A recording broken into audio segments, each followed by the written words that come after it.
Bem-vindos ao Seminário do Espírito de Profecia da Igreja Adventista do Sétimo Dia.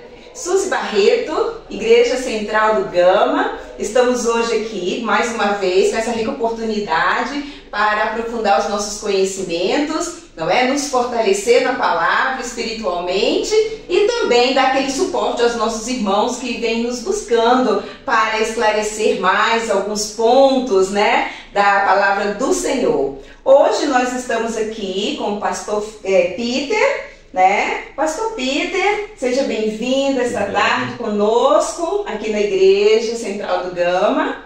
E também o Rafael. O Rafael também é da Igreja Central do Gama e nós estamos assim bem satisfeitos com esse seminário, né? Estamos bem esperançosos que vai nos edificar. Gostaria de dar a oportunidade para vocês falarem alguma coisa já nesse início, se apresentarem, dar as boas-vindas. Olá, queridos irmãos, é uma alegria estar participando dessa preparação de material que é tão importante, né, no tempo que estamos vivendo sobre o Espírito de Profecia. Esperamos que esses sejam minutos bem proveitosos, que a gente consiga abordar os temas principais e possamos crescer na presença do Senhor. Para mim também é um privilégio poder estar aqui, dividir esse momento com o pastor Peter. Não foi só um momento de aprendizado lá no momento, mas também aqui uma troca de ideia interessante. Eu sou o Rafael, eu sou médico de profissão, mas eu sou um estudioso. Hoje eu participo do grupo de ancianato aqui da igreja e é um prazer sempre poder estar sendo convidado a participar desse preparo e de uma mensagem, um esclarecimento também a nossos irmãos adventistas. Hoje em especial nós vamos estar conversando aqui sobre as críticas feitas, né, à profetisa Ellen White. E para começar eu estarei lendo aqui um versículo importante que vai nos embasar, não é? E que desde sempre todos os mensageiros de Deus, de uma forma ou de outra, sofreu, não é, as críticas, as resistências daqueles, né, que têm seus corações endurecidos e não querem se render à palavra de Deus. Assim vejamos, 2 Crônicas 36, 15 e 16.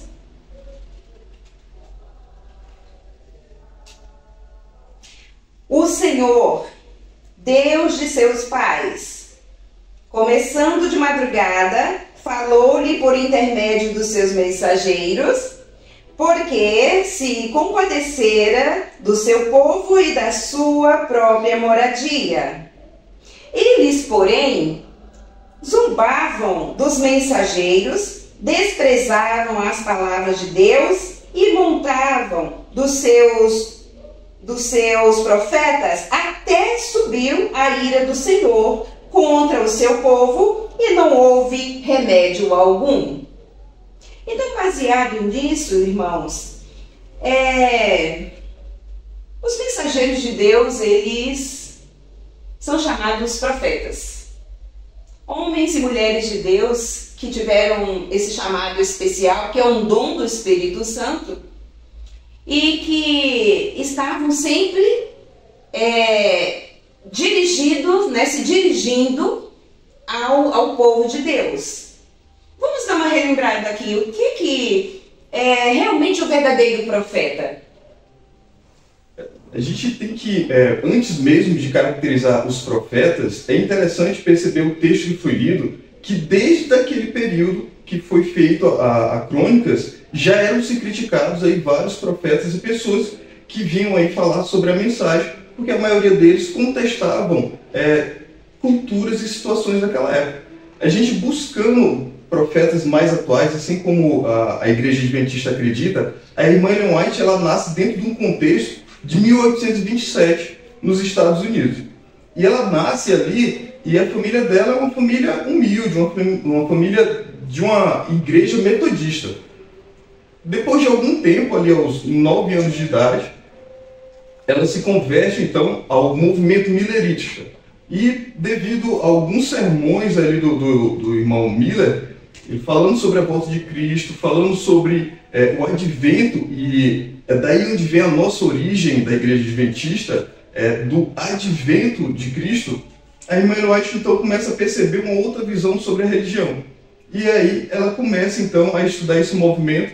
Em 1844 tivemos uma frustração do movimento millerista, onde a irmã Ellen White começa a ter algumas visões ali aos 17 anos mais ou menos. Depois de ela ter sofrido ali um incidente, onde ela leva uma pedrada no rosto, e por muito tempo ali então ela começou a estudar e ter essa visão de que o advento não tinha sido previsto de forma correta pelo irmão Miller. E então nasce aí o primeiro contexto da Igreja Adventista. Dentro daquela sociedade já começa um estigma muito ruim, porque nos Estados Unidos se tinha escravidão, e ali começavam-se então alguns movimentos para abolir a escravidão. Naquele período, para que se abolisse a escravidão, também tinha-se vários conflitos entre várias regiões dos Estados Unidos, onde teve ali a Guerra Civil. Então foi todo um contexto onde a irmã Ellen White viveu, cresceu e defendeu toda a sua parte de fé e até mesmo a parte de profecias que a gente entende como uma profeta na Igreja Adventista. Era uma pessoa humilde, era uma mulher, então já vivia dentro de um contexto mais patriarcal, dentro de uma religião que sempre privilegiou mais a parte masculina, no contexto de que o homem ele sempre tinha uma voz maior ali na cultura local. O que, de certa forma, a gente respeita, mas não por isso a gente não pode se contrapor ou descredibilizar a profetisa, a irmã Ellen White, porque a gente tem dentro do contexto bíblico várias outras pessoas, mulheres, dentro de uma cultura machista, patriarcal, que também cresceram e puderam aí defender verdades bíblicas, anunciar e ser o porta-voz de Deus ali para aquele povo. Mas o contexto interessante também que foi colocado, é importante que a gente consiga discernir o que é um falso e um verdadeiro profeta. Eu queria que o pastor falasse um pouco mais sobre a parte bíblica, de como a gente pode, não fazer uma comparação direta, mas por que determinados personagens da Bíblia a gente caracteriza-os como profetas e como a gente pode trazer isso para uma pessoa que nasce, uma pessoa que tem visões, uma pessoa que é considerada porta-voz. Ela pode também ser caracterizada como profeta? Ok. Nós vamos ver agora os pontos bíblicos aqui da característica de um profeta. Já foi falado em outros vídeos, né? A gente vai dar uma pincelada aqui. Só antes de entrar nesse assunto, você estava falando, Rafael, sobre o contexto, surgimento, a origem do ministério de Ellen White. E é interessante que eu estava dando uma olhadinha aqui em Apocalipse 12, 17. Interessante que tanto o movimento adventista como o ministério de Ellen White, eles surgem no contexto do cumprimento das profecias bíblicas de Daniel e Apocalipse, né? E surge ali o povo remanescente contra quem Satanás vai fazer a sua guerra, os que guardam o mandamento de Deus e têm o testemunho de Jesus, que é o espírito de profecia, né? Então é nesse contexto que surge a Igreja Adventista, e Ellen White também dá início ao seu ministério. Mas indo aqui para as características bíblicas de um profeta verdadeiro, nós destacamos pelo menos 5.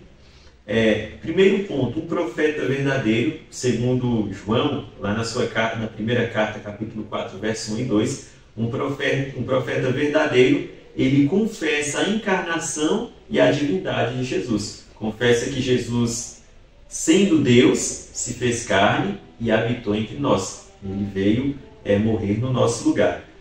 Segunda característica, Mateus 7, 15 e 23, Jesus fala sobre os falsos profetas, ele fala sobre os frutos, né? Então, um profeta verdadeiro, um profeta de Deus, ele na sua vida diária apresentará alguns frutos. Terceira característica, suas profecias se cumprem, né? Está lá em Deuteronômio 18, 21 e 22. Quarta característica, Isaías 8, 19 e 20. Um profeta de Deus, ele prega e ele ensina as coisas de acordo à lei de Deus e também de acordo à palavra de Deus. Ele não vai contradizer nunca. O profeta de Deus vai se levantar pregando: olha, a lei aqui foi alterada, ou Deus falou isso, mas agora vamos ensinar de forma diferente. O profeta verdadeiro, ele prega e vive a lei de Deus e prega e vive também a palavra de forma completa. E quinta característica, as visões são acompanhadas por fenômenos físicos, né? Aqui em Daniel 10, 7 ao 10, fala um pouquinho sobre essa visão que Daniel teve, como a questão física apareceu ali. Não sei se a gente já pode entrar na questão das críticas. Mas só um minutinho, então olha só, existe uma artimanha então do inimigo em contestar e tentar, né, minar a nossa fé acerca dos profetas. Então, Provérbios 29, 18 nos diz assim: já o cuidado de Deus nos alertando, porque nós temos que estar atento a essas artimanhas do inimigo, né, para minar a nossa fé. Diz assim: não havendo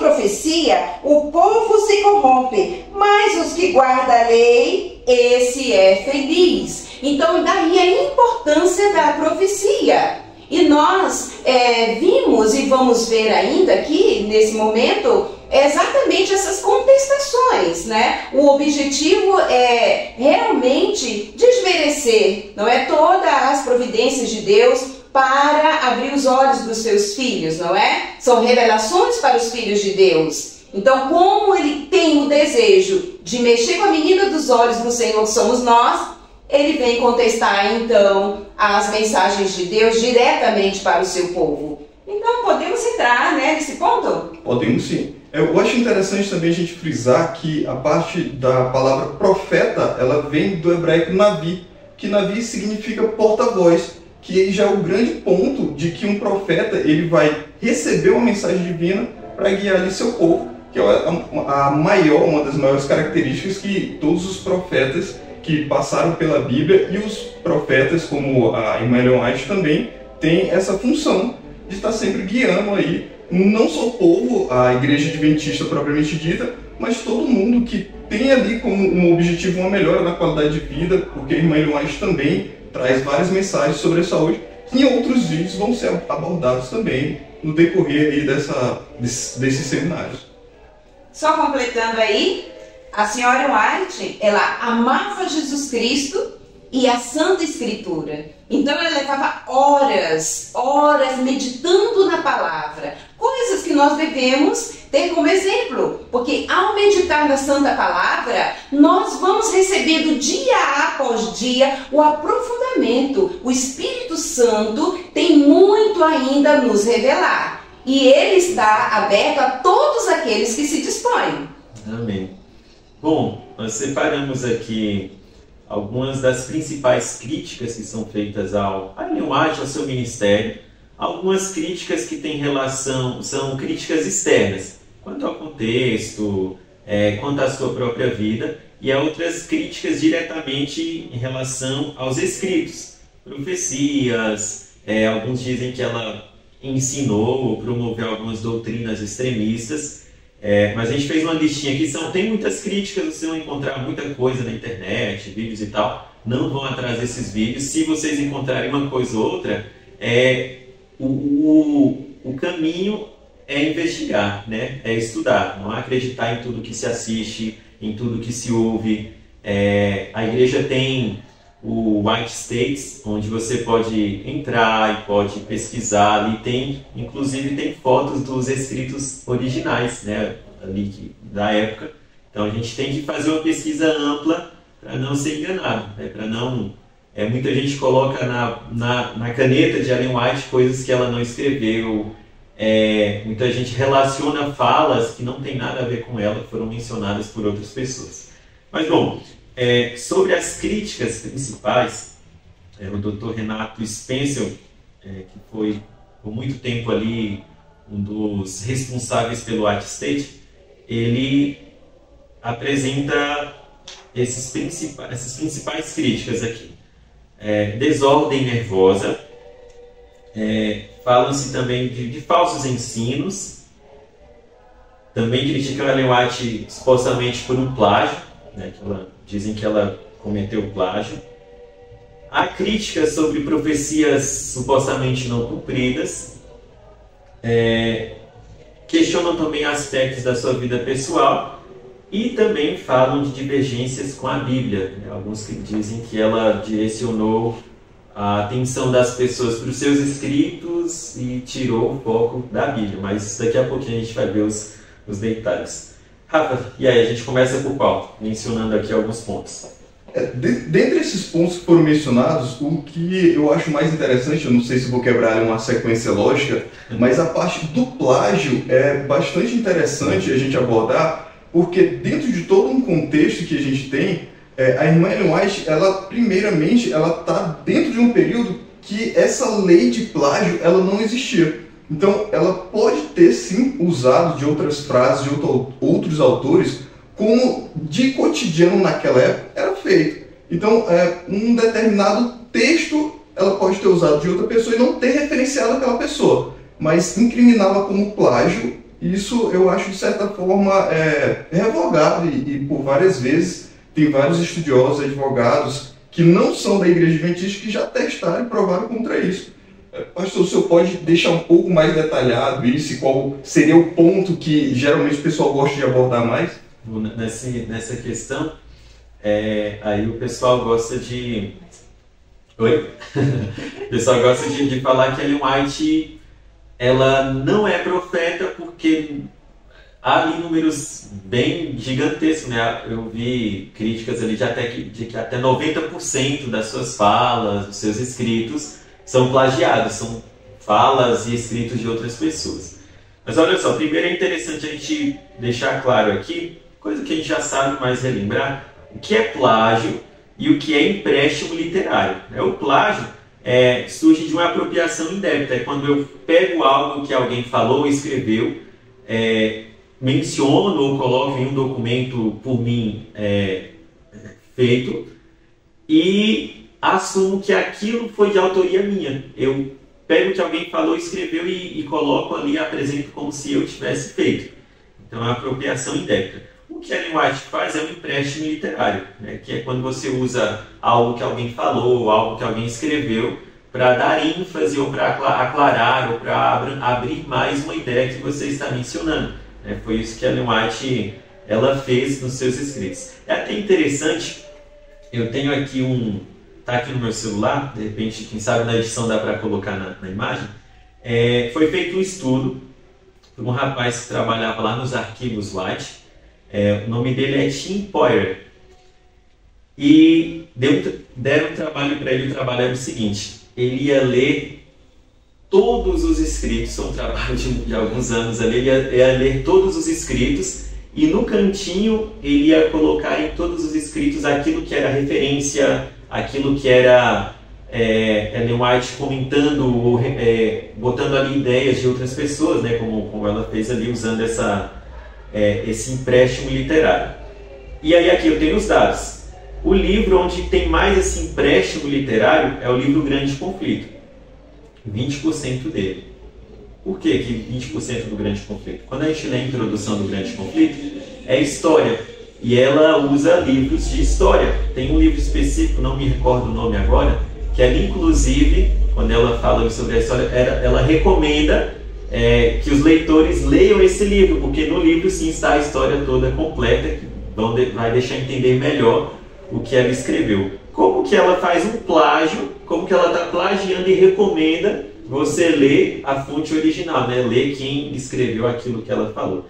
Então, Grande Conflito, 20%.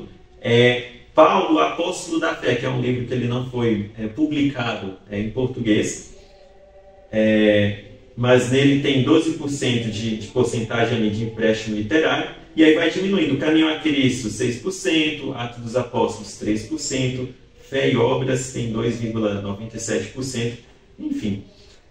Então esse foi o estudo que se fez, porque não tem 90% do que ela falou, 90% do que ela ensinou de outras pessoas, foi plagiado. Então esse estudo aqui, ele já quebra esse argumento.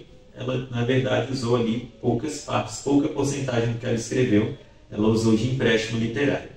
E aí a igreja pediu também que um advogado católico, Vincent Remick, complicado o nome dele aqui, pediu para ele tem uma experiência vasta, né? Tem uma experiência vasta nessa questão de leis, de direito autoral e essas coisas, e ele estudou tudo ali, o que havia acerca de Ellen White e as menções que ela fez de outros autores. E ele chegou à conclusão de que Ellen White não, pela lei, tudo que ela fez ali, ela não cometeu plágio, né? Detalhe, ele é um advogado católico, né? Ele não é um adventista defendendo a profetisa em quem ele crê, ele é um advogado católico. E ele disse mais ainda, ele disse que os críticos aos escritos de Ellen White estavam perdendo um grande conteúdo e que ele nunca mais seria o mesmo depois de ter lido os escritos do Espírito de Profecia.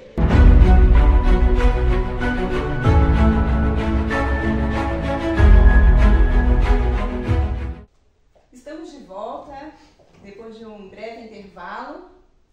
Falamos ainda há pouco, o pastor Peter nos instruiu sobre uma das críticas que a missionária, escritora, profetisa Ellen White, né, do século XIX, que o Senhor nos enviou para orientar, não é, sobre uma vida mais edificada, né, no Senhor, porque somos o templo do Espírito Santo, e ele nos trouxe sobre o plágio, não é? Contestando sobre o plágio. E nesse momento, o Dr. Rafael Sacher estará nos falando mais sobre uma crítica que a senhora White ela sofreu durante muito tempo. Diz que as suas visões eram consideradas como crises de epilepsia. Então, fale um pouco para nós.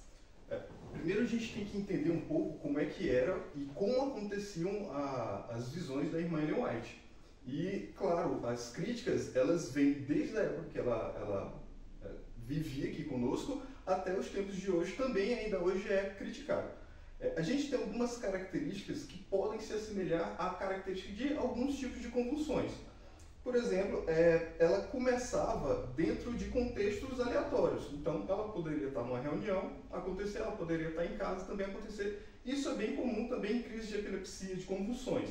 O início é súbito, não é muito esperado e podem durar de horas a minutos. Essas são as três principais características que a gente pode associar às visões da irmã Ellen White com também algumas crises e alguns tipos de convulsões que a gente tem hoje na parte científica, na parte médica. Só que tinha algumas outras características que não são comuns à convulsão, o que não teria como a gente associar e a caracterizar aquilo de forma médica e científica como uma crise de convulsão. Um dos exemplos interessantes é a ausência da respiração por períodos de 30 minutos. Então, assim, hoje temos, claro, pessoas treinadas que elas chegam a recordes aí absurdos de 20 e poucos minutos em apneia. Porém, são pessoas treinadas, são profissionais e são recordes. A pessoa que conseguiu mais próximo do que 24 minutos, que é o tempo máximo, ela só fez 18. E tinha um médico que acompanhava e ele também contestava essas visões e essa característica. E ele, por várias vezes, ele esteve presente a ponto de colocar algum espelho ali para sentir se ele ia condensar e havia respiração. E realmente não tinha. Ele punha a mão no peito dela para sentir batimentos cardíacos e esses aconteciam.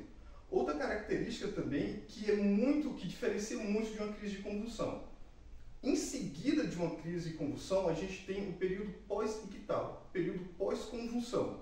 E aqueles primeiros 5 minutos, a pessoa ainda está meio aérea, ela vai voltando aos poucos, porque é como se tivesse resetado o cérebro e ele vai voltar a iniciar agora. A irmã Ellen White, ela voltava e ela lembrava de tudo que acontecia. Enquanto algumas pessoas já iam descrevendo as visões dela, ela mesma voltava, comentava e até deixava mais claro, colocava mais detalhes na visão que ela tinha. Esse é outro ponto que a gente também não encontra em qualquer tipo de outra convulsão. Mesmo a convulsão por ausência, que é quando a pessoa fica parada, em pé, ela não consegue voltar de uma forma consciente assim. Um outro aspecto é a parte da força e consciência. Ela paralisava e ela conseguia manter objetos pesados por um longo período de tempo. Lembrando, a irmã Ellen White, a profetisa, ela não tinha um porte atlético. Ela é uma pessoa comum, ela não era exigido de forma, o corpo dela, altas performances. E ela conseguia segurar e manter aí, estendido braços e segurando objetos pesados por longo período de tempo. Dentre todas essas outras características, haviam também, e é citado, duas outras pessoas que acompanharam isso. Dr. Drummond, esse era o doutor que ele sempre contestava até ele participar e perceber que ele não acreditava isso a algo só científico, aquilo não era algo físico, é algo realmente sobrenatural. E havia outras pessoas de outras religiões também que fomentavam e contestavam isso. São características que a gente não tem como associar a característica da irmã Ellen White de visões com características de convulsões, onde na maioria das convulsões temos as convulsões tônico-clônicas, que são tremores, tem a convulsão por ausência, que poderia se assemelhar, mas ela também não está ali com todas as características que nós, da parte da área da saúde, discernimos e dizemos, olha, isso é uma crise convulsiva, isso não é uma crise convulsiva. Então, é um outro argumento que já foi bastante debatido, tem várias contestações e várias contraprovas para que a gente consiga realmente discernir. Isso é uma visão, isso é algo sobrenatural, isso não é algo, só uma doença ou uma caracterização de um tipo de uma doença. Ok. Então, estamos finalizando, nesse momento, o nosso quadro Como Responder às Críticas contra Ellen White. E passamos agora às considerações finais, com o doutor, não é? E sinta-se à vontade. Eu quero convidar você que tem suas dúvidas, é importante que você tenha dúvidas e conteste, mas é importante também que você possa se despir de todo esse preconceito e estudar de forma mais a fundo, não só os espíritos de profecias, mas todas as provas e todas as evidências que a irmã Ellen White tem, e que hoje a gente consegue comprovar os benefícios dela por meio da ciência. Então, a parte da irmã Ellen White religiosa é de suma importância, não só para a nossa história adventista, mas para todo o contexto de entendimento bíblico. Mas tem uma outra parte da irmã Ellen White que ela consegue discernir, na sua época, que coisas que são mais saudáveis, coisas que são não tão saudáveis. E a ciência ela vem para comprovar isso. Então, a irmã Ellen White ela tem uma gama de estudos e escritos, e se você contesta, estude, se aprofunde, não fique vendo só literaturas de fora, busque, a maioria dos livros dela são grátis e está aí na internet para todos nós. É um convite que eu faço a você que tem suas dúvidas e que a gente respeita, mas que você também busque na fonte para saber aí todo o contexto e tudo que acontecia naquela época com a irmã Ellen White. É sempre um prazer enorme estar podendo contribuir com o Ministério, e a gente sempre se coloca aqui à disposição. Você pode ver mesmo, está bem à vontade. É o Centro de Pesquisa Ellen White, todas as referências que eu colocamos aqui, todas as argumentações, você tem acesso livremente.